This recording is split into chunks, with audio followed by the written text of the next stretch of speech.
My name is Itai Sneh.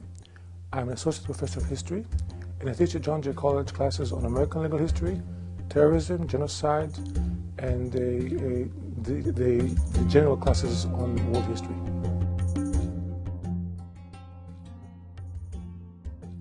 We have a lot of student engagement in the program here, thanks to research grants and thanks to many students who are interested in the field of homeland security and terrorism and counterterrorism. And student engagement is also reflected in the research that they conduct in class, the internships they have, and the classes that they take, which shape hopefully their ways in terms of what they will do later on in life, in terms of security, in terms of management, and in terms of looking into the policy that shapes how the U.S. functions. So student engagement is crucial because it's an interaction. Classes are very much involving questions and answers, papers and comments. So student engagement is crucial because the quality of the class is based on what students get out of it, and they get a lot out of it if they're engaged. So that's why it's a crucial part of what we do here in the college. But the students inspire me a lot. Students learn from me, I hope, but I also am very happy to say that many students here not just learn from us, but also teach us from their own experience, and they inspire us in the way that many of them have confronted some hardship in their own lives, especially some of them who've come from less privileged backgrounds, people who come from countries which were affected by civil wars or by major conflicts. We've had, for example, people who came here from Britain, and especially from Ireland, who of course were affected by the struggle in Northern Ireland. So students inspire us by showing that they can come from a place which had problems, but they can move forward in their own career and their own personal life. And also they can teach us from their own experience, what they witnessed. And in our classes we have a lot of interaction, not just the formal part, but also the informal part.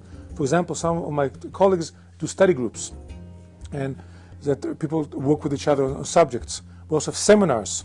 Seminars, for example, the Center on Terrorism has a bi-weekly seminar which brings speakers, academic and from the field, and students definitely have a very strong chance to interact and also to network. Many of the students who come into these events meet people who might be at some point their colleagues or might hire them. So students learn not just from the academic background, but also from the practical and relevant background of where their careers might lead them. We were lucky to obtain a grant from the Department of Homeland Security, which provided us with what are called GAs, graduate assistants, who helped us, and me particularly, research for the book about torture. In addition, part of that grant required me to develop a course called Homeland Security and Terrorism, which tries to show the big issues of Homeland Security and terrorism, for example, in the management of counterterrorism, in the issues of what FEMA does when there are problems, not terrorism, but in terms of problems in terms of weather, but also the calamities which are nature-made, like the hurricanes. And specifically, also, I try to address in that class what the grant is about, which a college got in general, is how to balance the issues of civic liberties and national securities. How to show on the one hand America is strong and powerful, on the other hand that its power is not just merely made out of the military might or the money, but also the values which shape the U.S. I grew up in Israel, and I witnessed a lot of issues going back to my family's history of genocide and Holocaust. My mother, rest in peace, was a survivor, and also the Arab-Israeli conflict, which was very much the background to my growing up. And I always wondered how the issues of what's right and what's wrong, how they interplay with politics and international affairs, and then later on in life when I studied law, how they shape the law and how the law reflects these conflicts. My book addresses Jimmy Carter's career before he became president, as a president, and about 30 years since he left the White House. My focus on Jimmy Carter was how did he address human rights issues. Currently researching for the last several years a book about torture.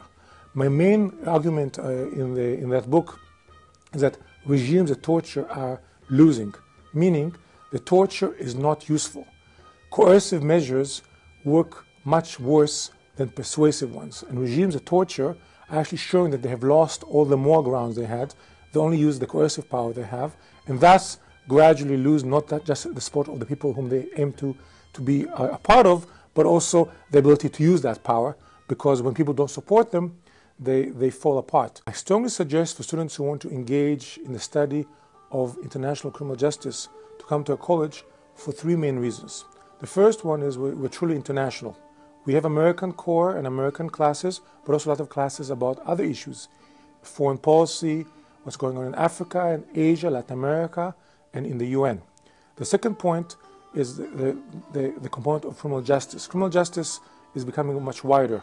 It used to be historically more about the management of prisons and fire departments and police forces. It's now widening to be involved in a lot of issues of counterterrorism, of cybersecurity, and a lot of working together of international agencies and states, the Interpol, the UN, and the FBI, the CIA. Lots of groups that historically were more segregated are now working together. So it's much more international criminal justice, the sense of criminal justice, not just in the United States. The third point is that our college offers a lot of resources in terms of grants, classes, internships, access in New York to places like the United Nations, to the New York Civic Liberties Union, to the New York Police Department, and also to a variety of other institutions. The city has numerous institutions, centers, groups, colleges that collaborate with us.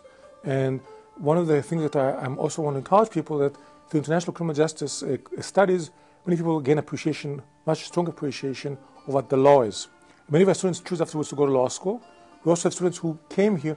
We also have students who came here after law school, and thanks to the engagement they have here, they, I think, better appreciate the interaction between public policy, law, and practice. We are also very much a diverse group of students. Many of our graduate students are from around the world, from around the United States, and many of them have different experiences. So you will be sitting in classes with people from Europe, from Africa, Latin America. For example, we had some students from Turkey, some students from China, who not only bring together the background of criminal justice and practice, but also some of their own cultural heritage. So I think students will really learn a lot from the interaction, because what you can take for granted in New York City, you can rarely take for granted anywhere else. The people will be from all walks of life, diverse, in terms of the racial composition, ethnic composition, gender. It's a very inclusive program, which students, I think, get a lot out of. I do meet people who are in the field. Like I had a few students who work for the TSA or for the Border Patrol, and they tell them what they feel that real life is like. That it's not just reading it in a book, in the textbook, or talking about in theory what's right and what's wrong, but that's what happened, that's what I did, that's what my supervisor told me to do, that's what I felt was right. That they can get some good guidance in how to move forward in their careers after they take classes in our college. And many of them come here to amplify their own careers. They have already some credentials, both of course have BAs. They already usually have a job. Most of my students I've seen have already a job, at least part-time, sometimes full-time.